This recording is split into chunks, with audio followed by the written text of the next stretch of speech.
Muchas gracias, presidente. Buenos días, señorías. En primer lugar, queremos señalar desde el Grupo Parlamentario Vox que esta proposición no de ley nos parece muy loable y, por lo tanto, pertinente. Hemos presentado unas enmiendas porque quiero llamar la atención o dirigir la atención de sus señorías a que en el Boletín Oficial de las Cortes Generales esta proposición no de ley se titula como Trastorno del espectro del alcoholismo fetal. Hay una discordancia entre el término usado por la proponente en su exposición y lo publicado en el BOC. Y esto justifica, en parte, la primera enmienda, que es una enmienda que yo creo que tiene razón, se funda, quiero decir, en que es necesario instar al Gobierno a constituir primero un grupo de trabajo en el que participen las sociedades científicas pertinentes para elaborar un estudio que incluya al menos. A nosotros nos parece importante que evalúe si el nombre actual, que está publicado en el BOC, no el que ha utilizado la proponente, podría a lo mejor explicarlo, que es el trastorno por alcoholismo fetal, no implica un estigma para el paciente, esos niños. Y entonces nosotros diríamos que es más oportuno hacer una traducción más o menos literal del inglés, trastorno fetal por exposición al alcohol en el embarazo. Luego, es fundamental hacer unos criterios diagnósticos fácilmente aplicables al estilo de la Academia Americana de Pediatría y, cómo no, un informe de prevalencia a nivel nacional. Y luego tenemos otra enmienda de adición. La primera nos parece importante porque yo creo que todavía no conocemos realmente la prevalencia real del problema. Y la segunda nos parece importante también en señalar al Ejecutivo con esta proposición no de ley que en ese estudio deberían priorizarse en las campañas de detección y tratamiento aquellos niños que están más en riesgo. Perdón, no sé, me estoy dirigiendo al presidente, pero el señor diputado no me deja de. Señor presidente, entonces le estaba diciendo que, según los metaanálisis más recientes, también hechos fundamentalmente en Estados Unidos, hay unas poblaciones de niños que son precisamente más proclives a esto. Y, por lo tanto, hay que sugerir al Ejecutivo que estos sean de especial atención. Y por eso decimos que tenemos que priorizar en las campañas de detección y tratamiento a los niños adoptados o en los hogares de acogida o en orfanatos o en niños tutelados por la justicia, en los niños que reciben educación especial, en los niños que reciben atención psiquiátrica, como ha descrito muy bien también la proponente, y muy importantemente, dado que el alcoholismo se ceba más en la clase trabajadora y en las clases socioeconómicas menos favorecidas, en las poblaciones de bajo nivel socioeconómico. Yo creo que eso da al Ejecutivo una pista de cómo el legislativo le gustaría que se enfocase el problema. Sin más, les doy las gracias, señor presidente. Señorías, buenos días. Gracias, señor presidente. Buenos días de nuevo, señorías. En el libro publicado, creo, en 1973 por Iván Illich, Némesis médica, subtitulado Expropiación de la salud, se advierte sobre la medicalización progresiva de la sociedad. Digo esto porque nuestra enmienda va en el sentido de ser prudentes antes de clasificar como un trastorno de salud mental comportamientos que no tienen características de la enfermedad. El grupo proponente incluye el chatear, las compras, como han dicho ahora, el teléfono. ¿Qué va a ser más? ¿El sexo, supongo? Según la revista Neuropsiquiatría, los síntomas principales, el doctor Cía, en 2013, dice que los síntomas principales de una adicción conductual son intenso deseo, ansia o necesidad imparable, pérdida progresiva del control sobre la misma, descuido de las actividades habituales previas, tanto las familiares como las académicas. Estas consecuencias negativas suelen ser advertidas por los allegados que se lo comunican, progresiva focalización de las relaciones, irritabilidad y malestar. Si seguimos al pie de la letra todas estas clasificaciones de los psiquiatras, el amor, ya considerado como Platón como una forma de locura, entraría perfectamente en este espectro. Por lo tanto, se impone una prudencia exquisita antes de clasificar enfermedades a trastornos o impulsos descontrolados, y, por lo tanto, tenemos que ser prudentes. Lo digo desde el punto de vista no solamente como médico, sino también porque tenemos la responsabilidad como del legislativo de inspirar al Ejecutivo, como he dicho antes. Por lo tanto, es cierto que en la clasificación de DSM-5 se ha incluido los trastornos relacionados sin sustancias, el juego patológico y las apuestas. Estamos absolutamente de acuerdo. Y ha sido incluido en la CIE 11, incluyendo tanto el trastorno por juego o por apuestas, el gambling, con perdón por el anglicismo, o el gaming, perdón, de nuevo por el anglicismo, el trastorno por juego. Entonces, mire, señorías, y voy terminando. Hay muchos autores, muchos, que señalan que se corre el riesgo de convertir en patológicos ciertos comportamientos comunes que todos podemos tener, como, por ejemplo, las compras compulsivas o un consumo excesivo de Internet. Pero, bueno, señorías, si todos los diputados están mirando el móvil mientras el otro habla, pero bueno. Entonces, por las siguientes razones. Primero, la no evidencia de relación clara, y esto es importante, señorías, entre los circuitos neuroquímicos y los circuitos neuronales de la adicción a sustancias, de los problemas de adicción a comportamientos. Es decir, hay un circuito específico para el amor y un circuito específico para la marihuana. Y además porque se carece de un diagnóstico de alta fiabilidad. ¿Cómo se va a diagnosticar las compras? Vamos a ver, la compulsión de compras. Depende del bolso, depende de lo que se compre la señora Yolanda Díaz. Vamos a ver. Por lo tanto, prudencia, señorías, y proponemos que solamente se clasifique como esto los trastornos reconocidos en las guías de consenso internacional, también, ya sea la DSM-5 o la CIE 11, que empezará a funcionar en el 2022, lo sabemos, pero se impone la prudencia. Yo creo que este exceso que tenemos últimamente de vigilar y castigar, esto se tiene que parar. Se tiene que parar.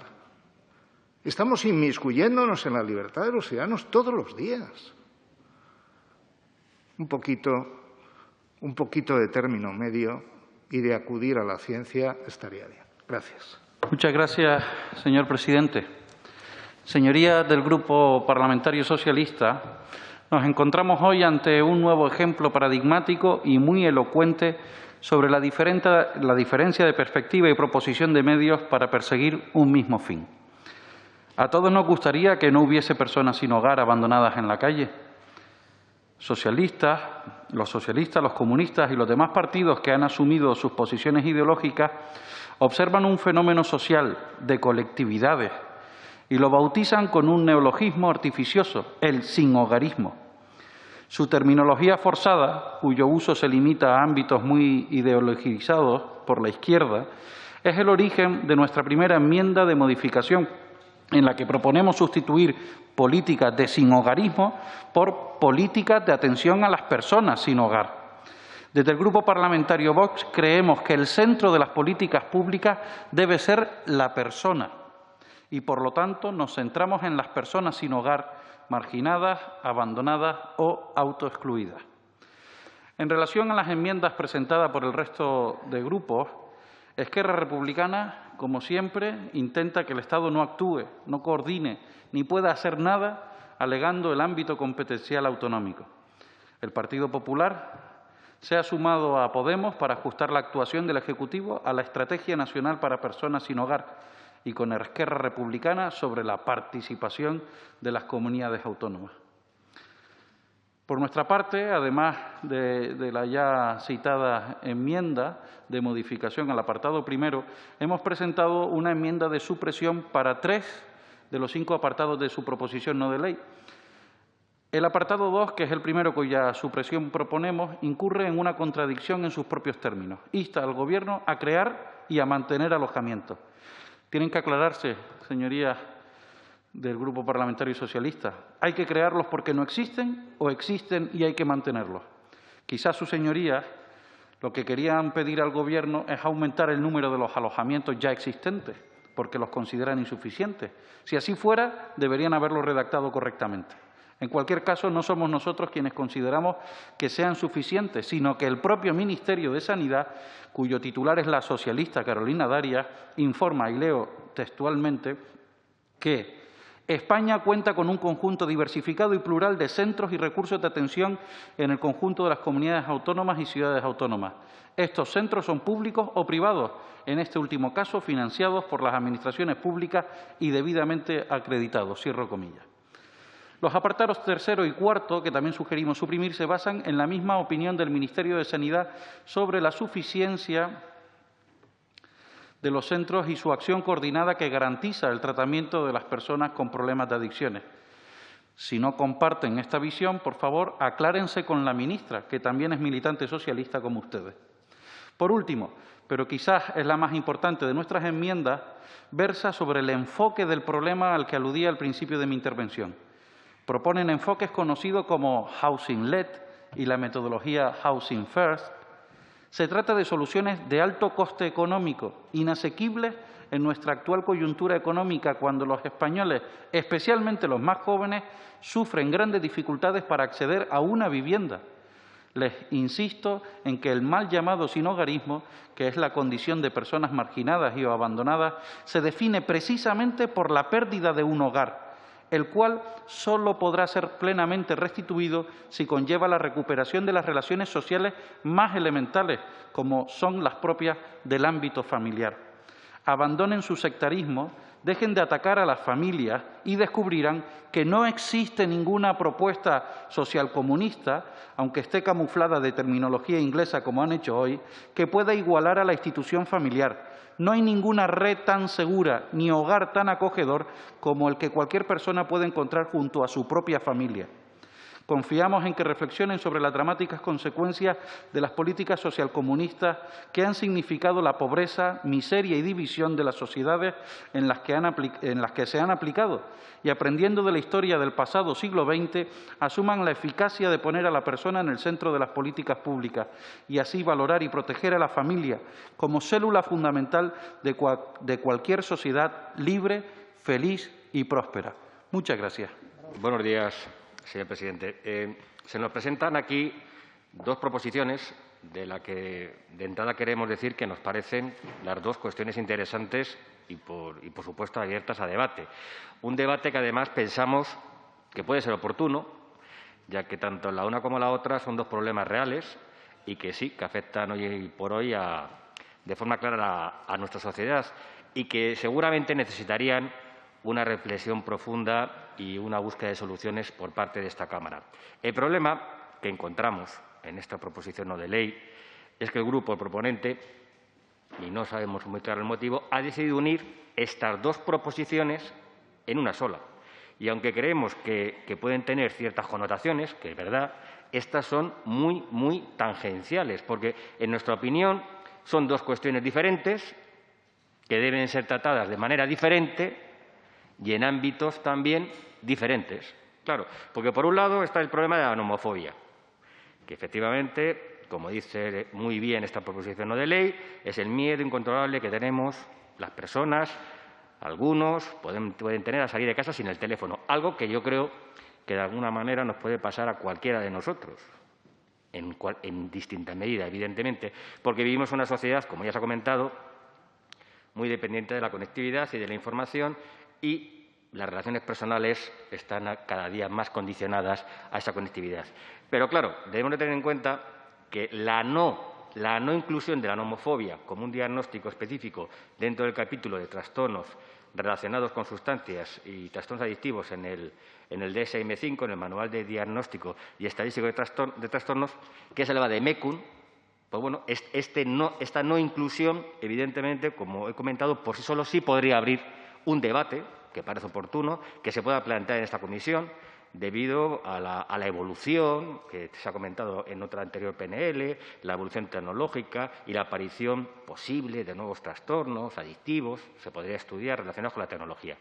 Esa sería una parte del debate. Pero claro, esta es una parte, pero por el otro lado, en la misma proposición, se nos plantea un debate sobre la desconexión digital, que es un derecho reconocido por nuestra legislación laboral y una cuestión que por sí sola también se podría considerar oportuno plantear.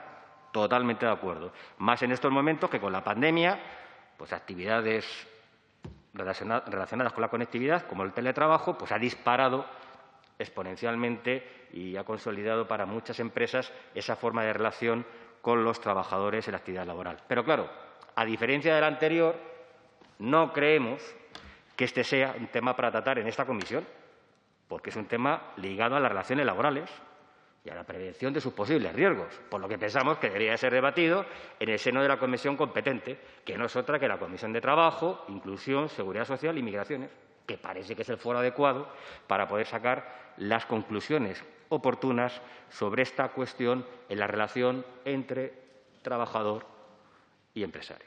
Por lo tanto, y haciendo hincapié en que desde nuestro grupo ambas cuestiones nos parecen oportunas, hoy vamos a votar que no, porque esta proposición de ley, insisto, está yendo o mezclando aspectos, insisto, diferentes, a la espera, que es lo que esperamos, de que el grupo proponente lo haga en un futuro, presentando cada una en el ámbito que creemos que le corresponde. Muchas gracias. Gracias, presidentes. Señorías, esta PNL aborda de forma muy superficial lo que entraña el problema del alcohol, por lo que haremos una breve reseña sobre la gravedad del problema a nivel personal, a nivel laboral y a nivel social. En los puntos que nombra de pasada no estamos en desacuerdo. Los problemas derivados del alcohol son los siguientes. Consumo excesivo de alcohol, que se define como un consumo por encima de 25 gramos al día en mujeres y de 40 gramos por día en hombres, o cuando el alcohol supone un 20% más de las calorías totales de la dieta.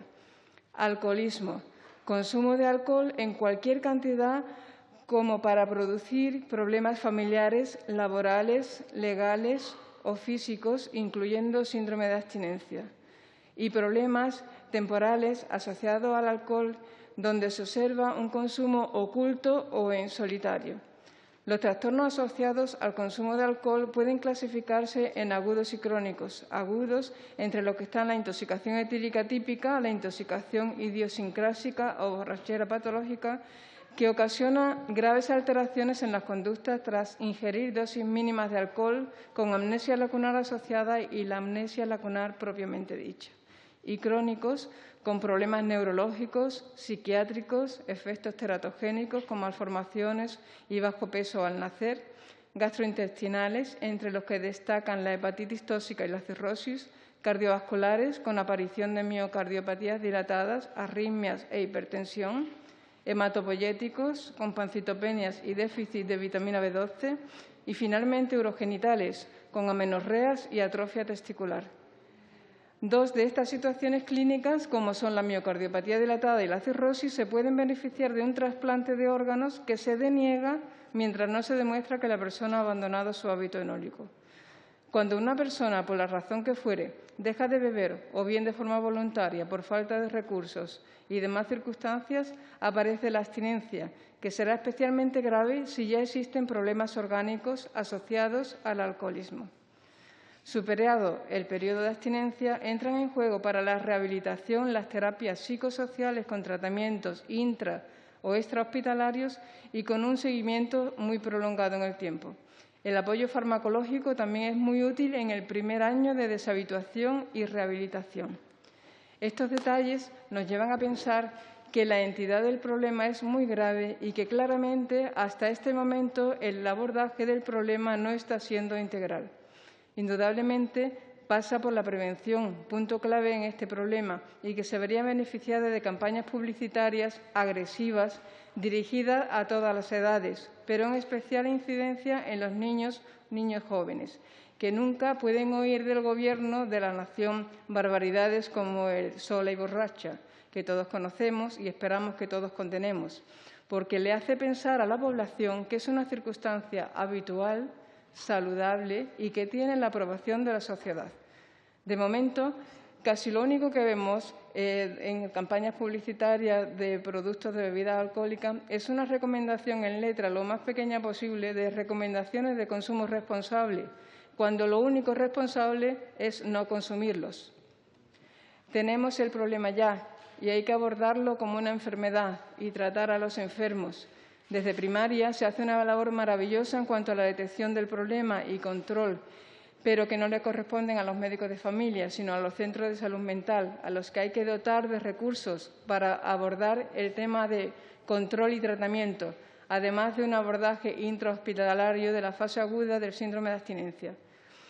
Por todo ello, pensamos que esta PNL se puede ver beneficiada de la siguiente enmienda de adición, que consta de 2 puntos. Un punto 1, que consistiría en implementar los centros de deshabituación a nivel del Consejo Interterritorial, a fin de que los pacientes adictos al alcohol tengan equidad en su acceso al tratamiento en todo el territorio nacional.